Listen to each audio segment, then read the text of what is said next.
Good afternoon, everybody.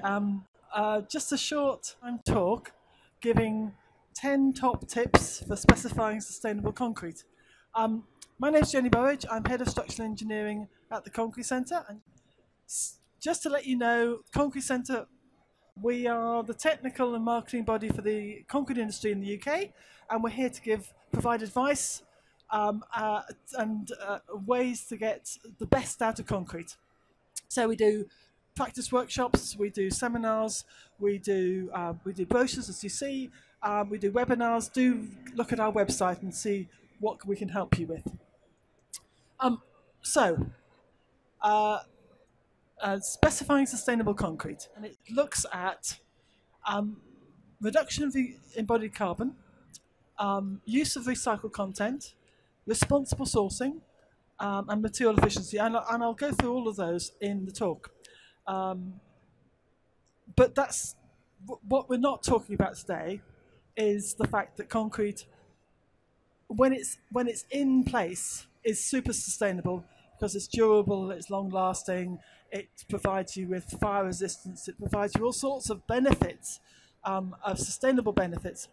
But this talk is really about what you can do to make sure that your concrete is, once you've decided on concrete because it's a good idea, then how can you reduce the impact of that concrete? So these are the concrete constituents. So concrete is a very simple material, but actually quite complicated. The simplicity is that it's got coarse aggregate, fine aggregate, water, cement. There's a little bit of air in there, and that's basically all it is.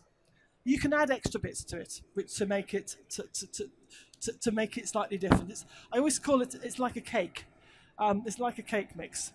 You can just make a cake without any extra bits in it, or you could put a bit of fruit in it, you could put a bit of chocolate in it, you could put a bit of whatever in it, and it would have a different thing, but it would still be cake. So that's the concrete constituents, and I've put this in. It's from the book. It shows that when you're looking at the embodied carbon, so I'm going to start off looking at the embodied carbon of concrete.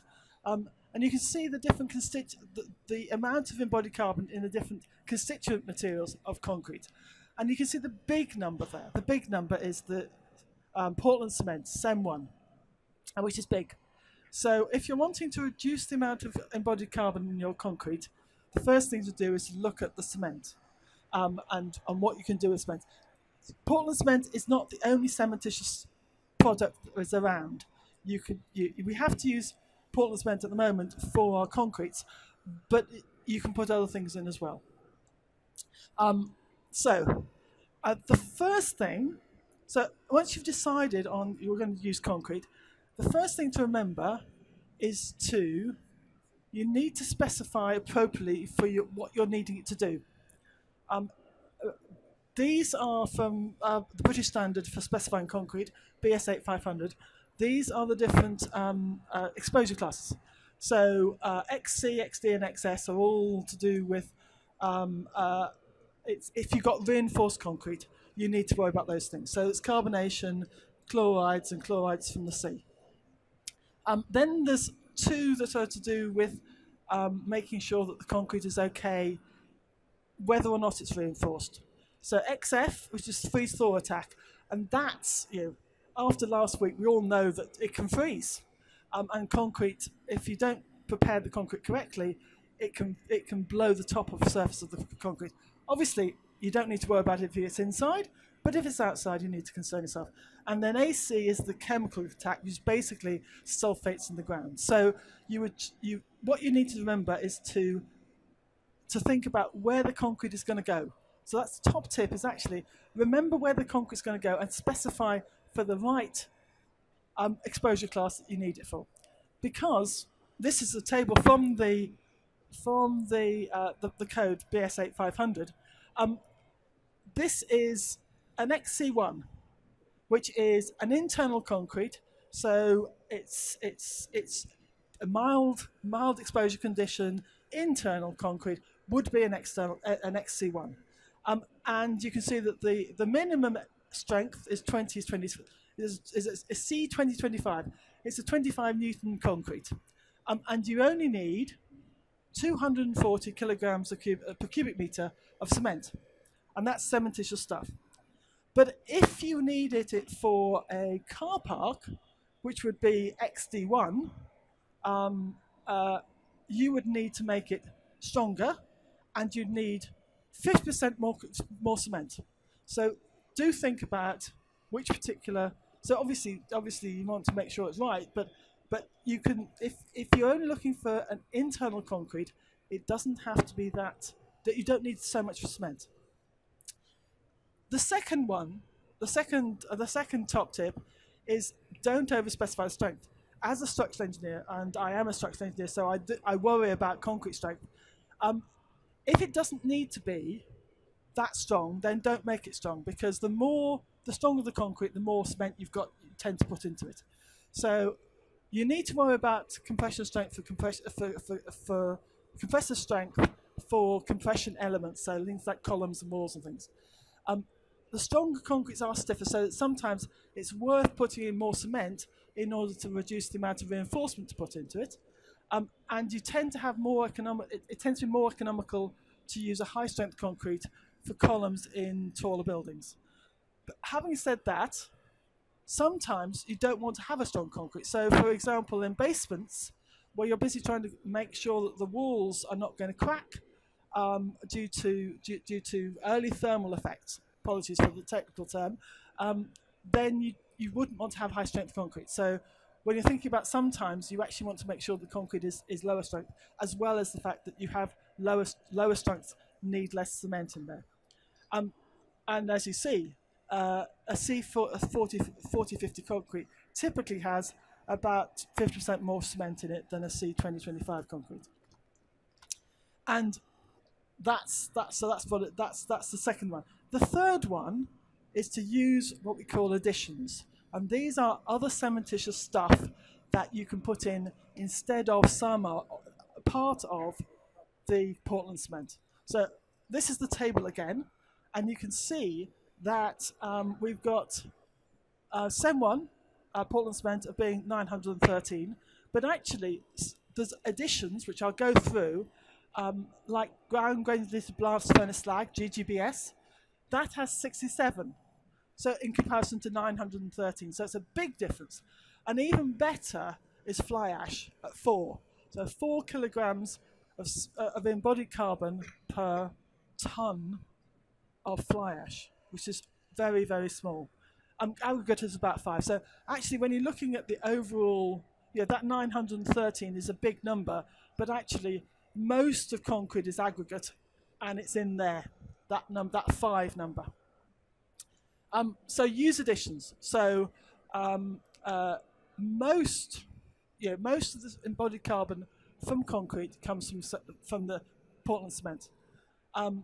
However, even though you're busy trying to avoid using so much Portland cement, actually, if you're looking at Portland cement itself, the carbon footprint of cement production has gone down dramatically since 1990, and it's keeping on going down as new techniques come in, as new ways of more efficient kilns, effectively. But you can reduce further by using these additions, these cement replacements. So it's all codified. Don't worry about using them. You are absolutely allowed to use them. So these are what they're called: CEM 2A, CEM 2B, CEM 3, CEM 3A and B, various other things, containing these different additions. So Silica Fume, fly ash, and GGBS are all down there. This is just a small part of the table with it, which is what you're allowed to use. And it's basically, this bit here can have these things, fly ash or GGBS.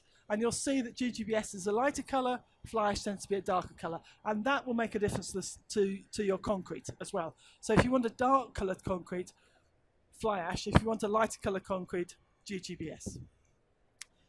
So GGBS, ground granulated blast furnace slag. It's a byproduct from the iron industry. So it's the slag you get from melting iron ore. And actually about a third of all UK concrete actually has GGBS in it anyway. And you can have quite a lot of replacement GGBS, up to 80%, but that will have a big effect on how quickly the concrete goes off. So we don't recommend you using 80%. That's quite hard. That's quite hard work.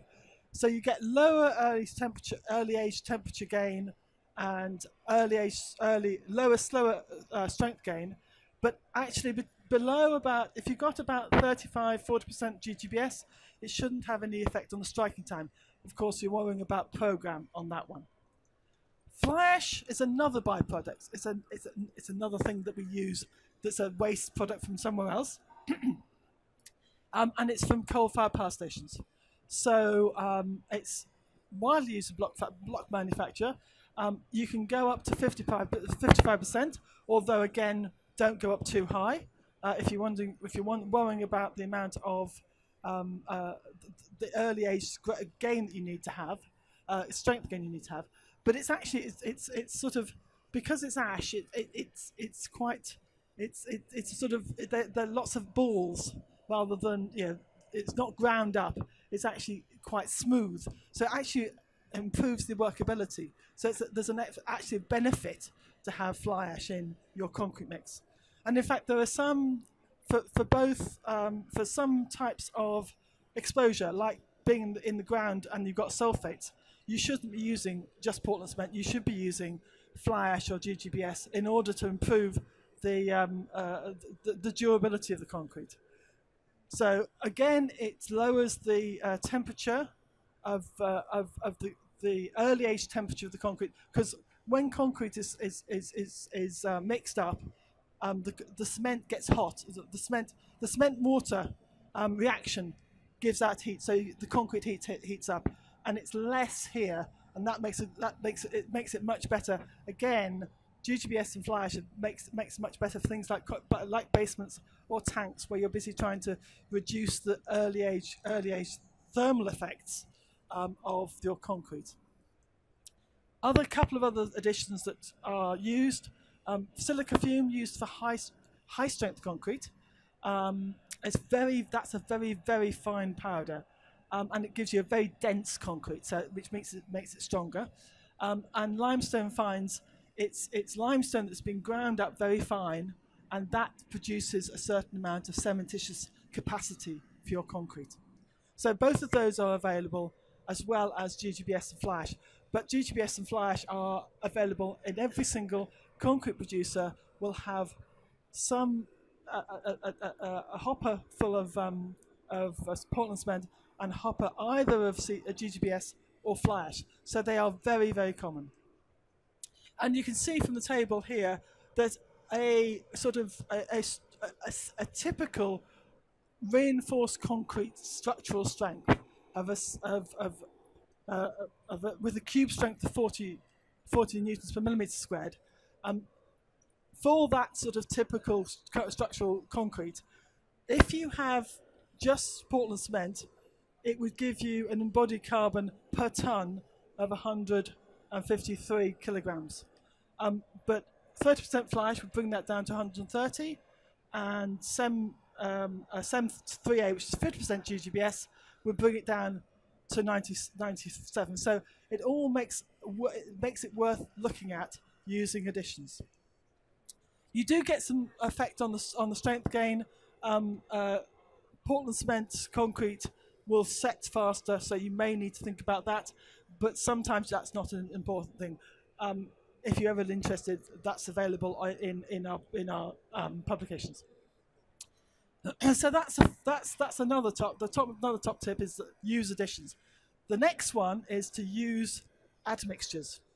Don't say you're not allowed to use admixtures, because admixtures can make a big difference to the amount of cement you need in your concrete. They're small, unlike additions, which are sort of part of the cement. These are sort of chemicals that will do various things. One of the main ones that are used is to reduce the amount of water that you need. You keep the flowing concrete, so the concrete still can flow, but the water that you have to put in is less. And the water-cement ratio, our old friend the water-cement ratio, makes a big difference to the strength of your concrete. So if you get a high water-cement ratio, then it's a lower strength concrete and it's a less durable concrete. So putting in admixtures that will reduce the amount of water while still letting it flow will give you a stronger and more durable concrete. So this is just an example. Again, for our C3240 concrete, from the table, for an XC34, which is sort of quite high exposure to carbonation, you need 260 kilograms of cement. And here are some options using the different cement types. And this is the amount of cement that you would need per cubic meter of concrete for the different types. So this is no admixture, this is water reducing admixture, and that's the high range water reducing admixture. So you need to have 260 because that's what the code says you need to have. So you can reduce from what these are, from this one down to this one, 65 kilograms a cubic meter can be reduced by using a small amount of admixture. So again, because the Portland cement is the big number in the embodied carbon, this will give you a lower embodied carbon. Recycled aggregate. So we've done the sort of cement bit, now we're looking at the aggregate bit. There are various different types of recycled aggregates that you can use in concrete. There's recycled aggregate, which is basically inorganic material, and quite often is masonry, so bricks, crushed up bricks. Then there's specifically concrete, crushed concrete aggregate, and that's 95 to 100% concrete, not anything else. Both of those can be used in concrete. Recycled aggregate can be used in mass concrete with no reinforcement. 100% of the coarse aggregate, so the big aggregate in concrete, can be recycled aggregate of any sort. Crushed concrete aggregate you can use in up to 20% in reinforced concrete, most of the types of reinforced concrete, and that's fine. The third type of recycled aggregate is actually, it's a waste product from another industry. So it would be blast furnace slag. So instead of ground granulated blast, it hasn't been ground up. You can use the blast furnace slag or zinc slag as aggregate, as coarse aggregate. There's also China clay stent, which is what you get. It's called granite aggregate as well.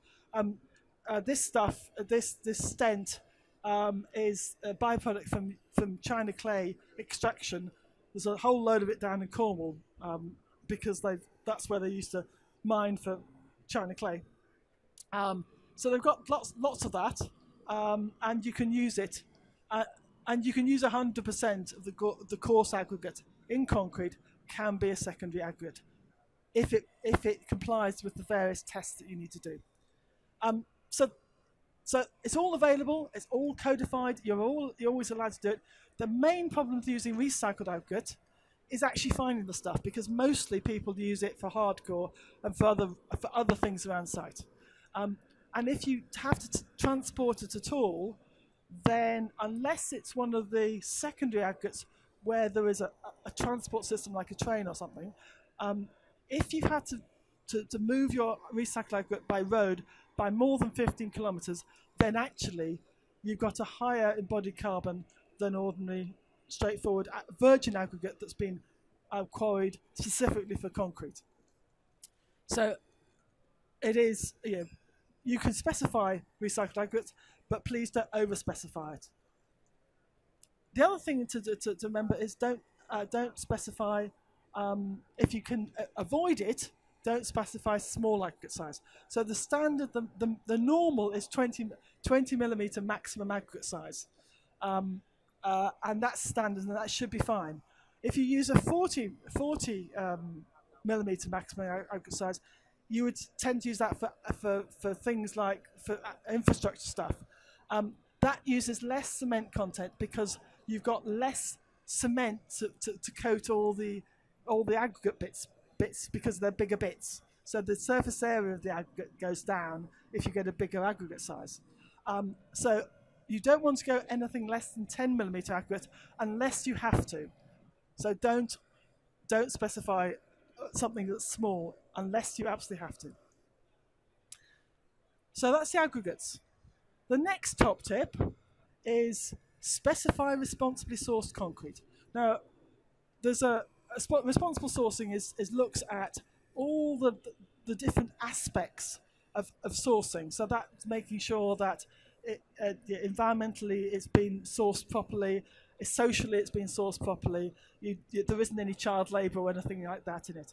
And actually the concrete industry, because it is local, it managed to get itself organised with responsible sourcing quite quickly. So BES 6001 is the code, is the framework that most of the concrete industry uses, and almost all 90% of the concrete industry is accredited under this BES 6001 as producers of responsibly sourced concrete. Please do specify that you want to have responsibly sourced concrete, because first off, most of it is, so that you're not penalising yourself by doing that, and just make sure that you have the concrete that you get has been thought about and has been carefully sourced, and no one's been damaged by the sourcing of the concrete. The same goes for reinforcement. There's a couple of standards or marks that you can look out for. There's Eco Concrete, which is also to BES 6001, and then there's the CARES accredited scheme, which is to BS 8902, which is the British standard that came out after BES 6001. All the reinforcement used in this country is from scrap steel, which means that it's made not by producing virgin steel or virgin iron from iron ore. It's basically using scrap steel, so using waste to create reinforcement again, and it uses this electrical arc furnace method in the manufacture, and that means that it's got a much lower embodied carbon than primary, your first use of steel. And you can, and there's lots of it around, so that's again, you can reliably specify that. So that's the reinforcement and responsible sourcing. The next top tip I have for you is that, and this sort of really should come at the beginning, which is basically, don't use more material than you need to. So there's various things you can do. You can have void formers. You can use hollow core planks. There's some models of over there on the FP McCann thing, and there's a precast flooring over there has also got this sort of information. It's all you use the material in the most efficient fashion. So post-tension is another way of using the material efficiently.